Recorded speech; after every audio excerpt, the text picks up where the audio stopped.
La concha viene de tu hermana. Te dije que me haga un personaje de Sonic así, bueno, me lo hiciste, pedazo de Gil. Bueno, pero para la emoción, que ni te lo... La concha de tu hermana. ¿Qué te dije que te esperes? Este lo iba a hacer el personaje. Ay, pero creo que ahora yo no. La puta. Deja de dispararme. Perdón, lo estás haciendo muy gracioso, así que bueno.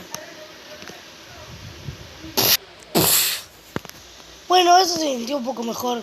Espero que el Gil revive porque siempre revive. Y espero que cuando revive...